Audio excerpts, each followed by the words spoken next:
The day I turned 4 was the day I became invisible. Not in a cool, superhero kind of way, but in a my parents literally forget I exist kind of way. That's because my brother, Michael, came into the world, and suddenly, I might as well have been a piece of furniture for all the attention I got.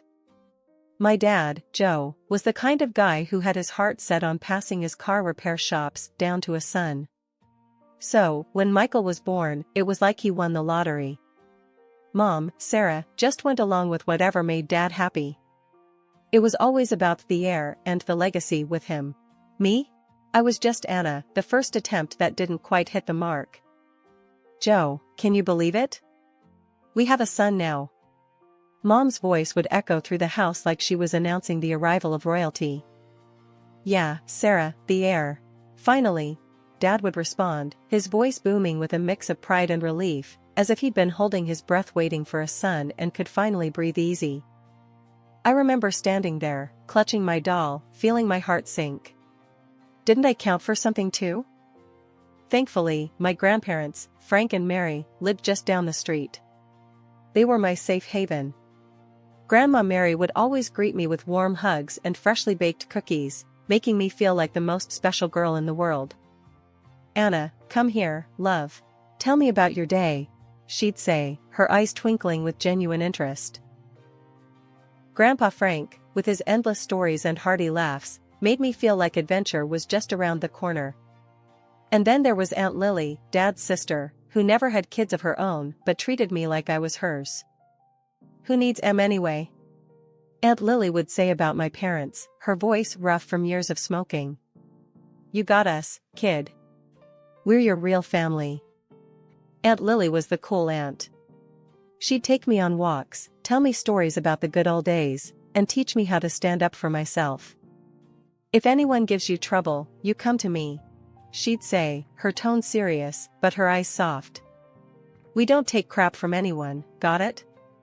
Got it, I'd reply, feeling a mix of comfort and confidence wash over me. Life went on like this for a while. At home, I was the ghost girl, tiptoeing around a brother who was showered with all the love and attention a kid could want. At my grandparents' house, I was Anna, the cherished granddaughter, the beloved niece. One evening, after another day of being overlooked, I went to my grandparents' house, seeking the warmth and affection I craved. The contrast between their home and mine was like night and day. Your dad's too caught up in his dreams of legacy, Grandpa Frank said, shaking his head. Doesn't realize the treasure he's got in you. He's a fool, Anna, Aunt Lily chimed in, her voice hard. But we've got your back, always. It was in these moments, surrounded by my grandparents and aunt, that I felt whole. They saw me for who I was, not as a disappointment or a shadow, but as Anna, a girl with her own dreams and worth. But no matter how much love they gave me, I couldn't shake off the feeling of being the forgotten daughter at home. It was a title I didn't want but seemed stuck with, a reminder that in my parents' eyes, I was just the prologue to my brother's story. My 10th birthday was a big deal, at least to me. In our little world, hitting double digits meant you were no longer a little kid. Grandma and Grandpa knew this and decided to surprise me with something I'd been dreaming of, my very own phone.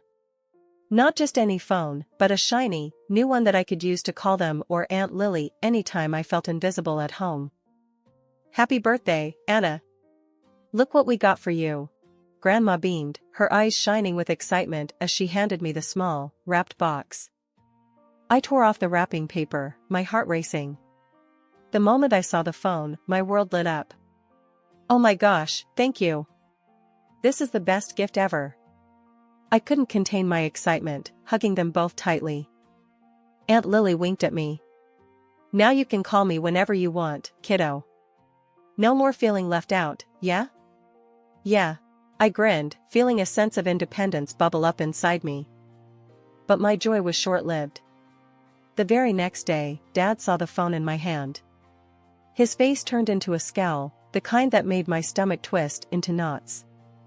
What's that? He barked, nodding toward the phone. It's my birthday gift from Grandma and Grandpa, I said, my voice small, already sensing trouble. Dad snatched the phone from my hands. You don't need this. Michael will get more use out of it. But Dad, I protested, my heart sinking. It was my gift. Enough, he snapped, turning away. Michael, come here, look what you've got now. I watched, devastated, as my little brother took the phone with a confused yet excited look. He didn't understand the gravity of the situation, but I did. It was another loud, clear message: Michael mattered more. Later, I cried to Aunt Lily over what happened. She was furious, her usual cool demeanor replaced with fiery anger. That's bullshit. Aunt Lily rarely cursed, but when she did, it was serious. They had no right to do that to you. It's your gift, your phone. Grandma and Grandpa were more diplomatic, but equally upset. We'll talk to Joe, Grandpa said, his jaw set in a way that told me he meant business. The confrontation that ensued was something out of a primetime drama. Grandma and Grandpa, with Aunt Lily in tow, stormed over to our house. I tagged along, a mix of nervous and eager to see justice done. Joe, you will give Anna her phone back this instant. It was a gift from us to her, not to Michael, Grandma stated, her voice steady but filled with a rare edge of authority. Dad looked taken aback, not used to being challenged, especially in his own home. It's just a phone. Michael can. It's not about the damn phone, Joe. Aunt Lily cut in, her voice rising. It's about respecting your daughter's feelings. About showing her she matters too. There was a tense silence. Mom stood by, wringing her hands, a silent spectator as always. Finally, Dad relented, muttering under his breath as he fetched the phone and handed it back to me. Fine. But don't expect any more gifts like this, he grumbled. Thank you, I whispered, clutching the phone like a lifeline. As we walked back to Grandma and Grandpa's house, Aunt Lily put an arm around my shoulders. Remember, Anna, you're worth more than how they treat you. Don't you forget that. Grandma squeezed my hand. We'll always be here for you, my dear. Always. The year I turned 11, my world came crashing down. It wasn't just a bad day or a temporary setback, it was the kind of loss that changes everything. My grandparents, the two people who had been my rock, my sanctuary, were gone. Killed in a train accident, just like that. No goodbyes, no last hugs, nothing. Just a gaping hole where their love and warmth used to be. I remember coming home from school that day. The house was unusually quiet, but there was this tension in the air, thick enough to cut with a knife. Mom and Dad were in the living room, and Aunt Lily was there too, tears streaming down her face. I'd never seen her cry before. She was always the strong one, the unbreakable one. Seeing her like that scared me more than anything. What's going on? My voice sounded small, even to my own ears.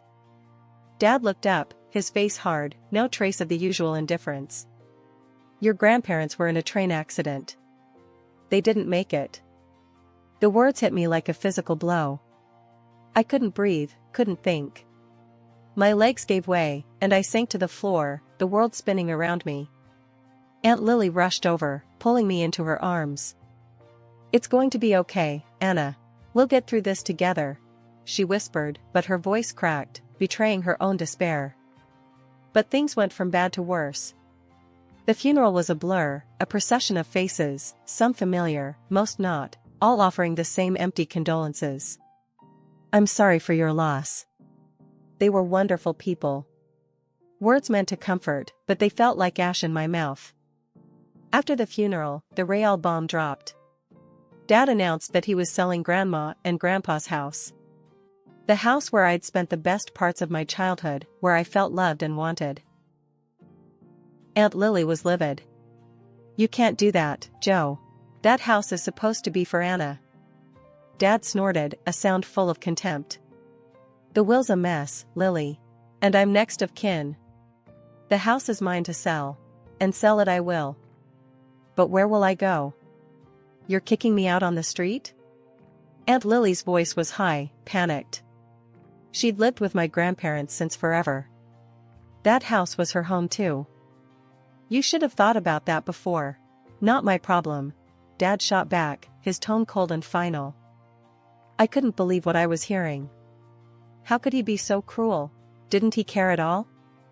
Aunt Lily gathered her dignity around her like a cloak, wiping away her tears. Fine. I'll leave. But know this, Joe, you're losing the only family you've got left. Hope it's worth it. Dad nodded, and that was that. Aunt Lily had to pack up her life and leave the only home she'd known.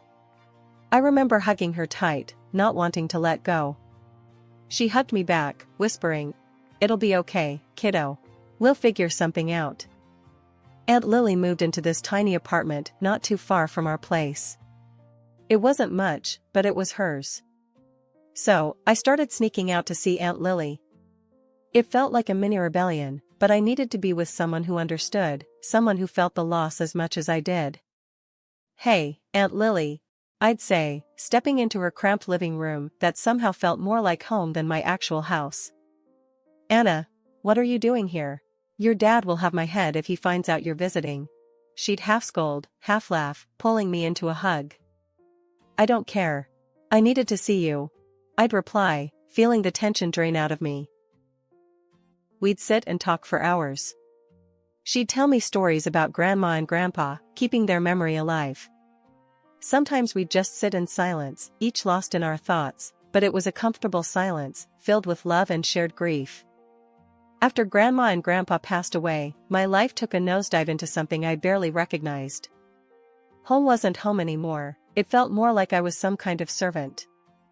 I did everything, scrubbed floors, cooked meals that no one thanked me for, and tried to keep the house in order. It was exhausting, and all the while, I felt this heavy ache for the family I lost, the warmth that used to greet me every day after school. Then came that Friday that felt like the final straw. School had been rough, and all I wanted was to dump my backpack and collapse onto my bed. But nope, the universe had other plans. The house was locked, and not a soul was in sight. I sat on the steps, confusion slowly turning to worry, then to a kind of desperate loneliness as the hours ticked by. Mrs. Henderson from next door came over, her brows furrowed in concern. "Dear, why are you sitting out here? Didn't your folks tell you they were heading out for the weekend?" That's when it hit me. They left. Without a word, without a thought. Tears sprang to my eyes, and Mrs. Henderson tooted, shaking her head. "Oh, honey, come here," she said, but I shook my head, wiping at my eyes. "I'll figure something out," I mumbled, my voice all choked up. It was getting late, the kind of late that makes everything seem worse, so I made my way to Aunt Lily's. My heart felt like it was sitting heavy in my chest, each step heavier than the last. Knocking on Aunt Lily's door felt like admitting defeat, but the moment she opened it and saw my face, her expression shifted from surprise to something fierce. "Anna? What happened?" she asked, pulling me inside. I spilled everything, the words tumbling out in a rush, and by the end, Aunt Lily's face was set in a hard line. She dialed my dad, her tone sharp as broken glass. "Joe, your daughter was locked out, left on the doorstep like a forgotten package. What's going on?" Dad's voice came through the phone, all casual like we were discussing the weather. "Oh, that. We thought she was with you. Don't make a drama out of it, Lily. If you're so concerned, she can stay with you." Aunt Lily's eyes flashed, and I knew that was it. "Fine, Joe. She'll stay with me. Someone's got to look after her," she snapped, hanging up before he could reply. That night, Aunt Lily made space for me, a little nook in her apartment that felt more welcoming and warm than my entire house had felt in months. "You're with me now, kiddo. We'll make it work, you and me," she said, her voice soft but determined. And I stayed with her. Later, as I could understand with my childish mind, she got the status of guardian over me. Life with Aunt Lily was different. We didn't have much, stretching every dollar till it screamed, but there was laughter in that small apartment, and a kind of peace I hadn't felt in a long time. We were a team, tackling everything from bills to grocery shopping with a can-do spirit that made even the hard days seem okay. Living with Aunt Lily, things started to look up in ways I hadn't dared to hope. She pushed me, always in that tough love way of hers, to not let the past define my future. You're smarter than you give yourself credit for, kiddo. Use that brain for something big, she'd say, nudging me towards the stack of college brochures piled on our tiny kitchen table. I hit the books hard. School became my escape, a place where I could prove to myself, and maybe a bit to my parents, wherever they were, that I was more than just a forgotten daughter. Nights were long, filled with study sessions that stretched until the streetlights outside flickered off. One evening, Aunt Lily caught me dozing off into my textbook. "You're burning the candle at both ends, Anna. Don't run yourself ragged." I rubbed my eyes, yawning. "I've gotta. Scholarships, Aunt Lily. It's the only way I'm getting into college." She sat down next to me, her voice serious. "I know, honey. Just, don't forget to breathe. You've got this, but don't forget to live a little too." Her words stuck with me, a gentle reminder that while the future was important, so was the present. When acceptance letters started rolling in, Aunt Lily and I jumped around our living room like a couple of loons. I had done it, full ride to study political science. The joy in Aunt Lily's eyes was something I'd carry with me forever. "You did it, Anna. I'm so damn proud of you." College was a whirlwind. Between classes, I snagged a part-time job and applied for every scholarship under the sun. Money was tight, and every little bit helped. Aunt Lily did her part too, working extra shifts, always with that uncomplaining resilience that defined her. "Every penny towards your future," she'd say, slipping me a few extra dollars she'd saved up from tips. I graduated top of my class, fueled by a blend of Aunt Lily's unwavering support and my own stubborn determination. The day I walked across that stage, diploma in hand, I saw Aunt Lily in the crowd, cheering louder than anyone. I couldn't help but think, this is for us. Landing a job after college felt like the next big leap. It wasn't just any job either. A renowned think tank had seen potential in me, a kid from nowhere with nothing but grit and a degree. "You're going to do great things, Anna. I just know it," Aunt Lily said, her voice thick with emotion, the night before my first day. "Yeah, but only because you believed in me first," I replied, knowing full well that none of this would have been possible without her. As my career took off, so did the rest of my life. Landing a job at a prestigious think tank was just the start. My days were filled with research, policy analysis, and even the occasional TV appearance to discuss the latest political developments. It was exhilarating, the kind of life I'd dreamed of but never really believed I'd achieve.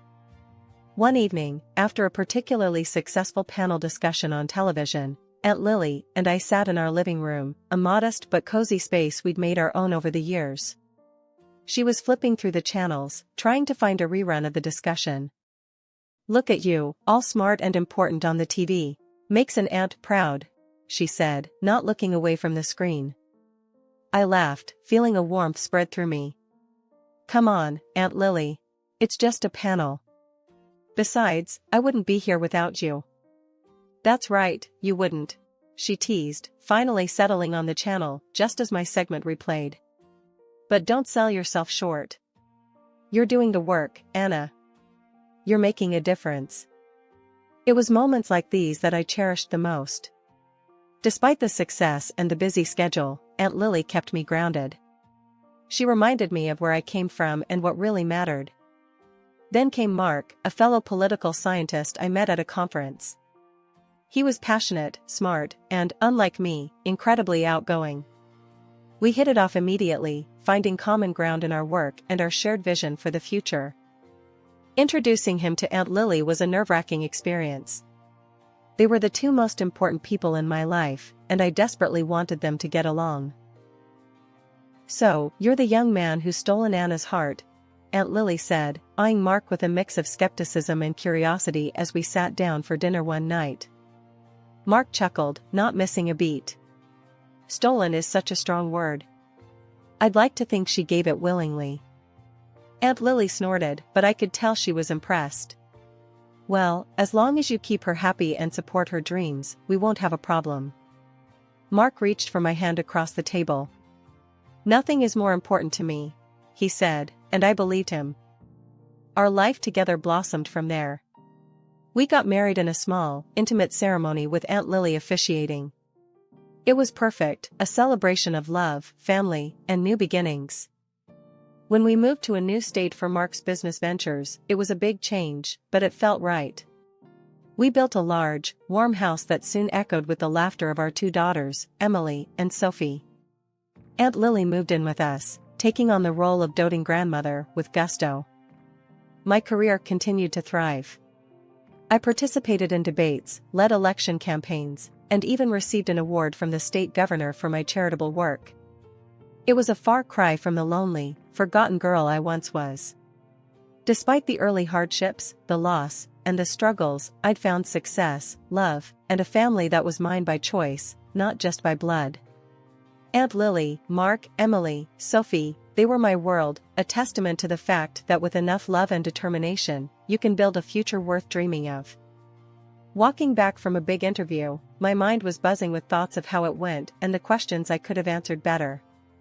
That's when I saw them in the parking lot, two figures looking lost and out of place. As I got closer, a wave of surprise hit me. It was my parents, the very same who'd left me to fend for myself all those years ago. "Can I help you?" I asked, even though I recognized them immediately. "Anna, it's us. We saw you on TV." My mom started, her voice overlapping with my dad's. "We're so proud of you, darling," my dad added, trying to find the right words. "We've missed you. We want to be part of your life again." I couldn't hide my astonishment, nor the bitterness that quickly followed. My life? Now? My family is Aunt Lily, Mark, and my girls. You chose to leave that life behind. They looked desperate, almost as if they were clawing at the last straws of hope. "Please, Anna, we're your parents. We made mistakes, but we're family."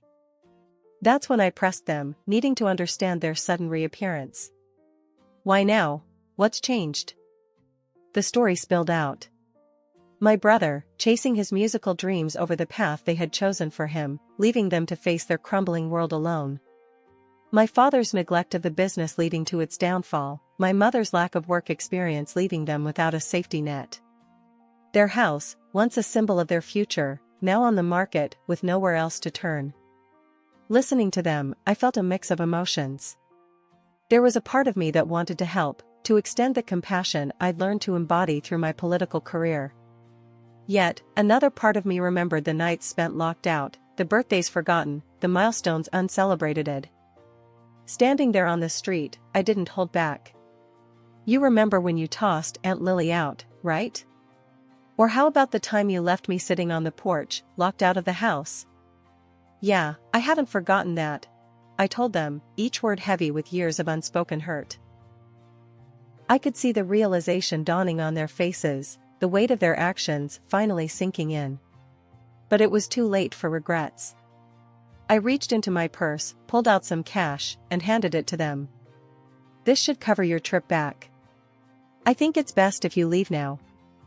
Watching them walk away was like closing a book on a long, painful chapter of my life. But there was one call I needed to make, to my brother, the one person who truly understood what it was like growing up in our household. "Hey, it's me," I started, the moment he picked up. "Guess who just paid me a visit?"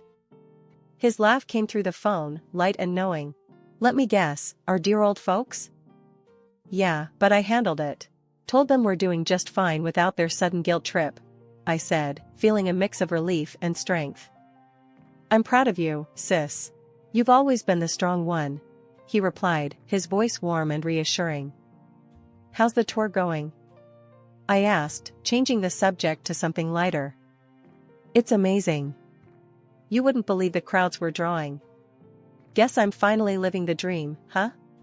His excitement was palpable, and it made me smile. "Always knew you would. Just promise me you'll swing by here on your next tour. The girls would love to see their uncle rock the stage." "Wouldn't miss it for the world," he promised. "Take care, sis. Love you." "Love you too." Hanging up, I felt a profound sense of peace. My life had come full circle in so many ways. Here I was, a successful woman, surrounded by people who loved me for me. Aunt Lily, Mark, my girls, and even my brother, from afar, formed the fabric of my true family.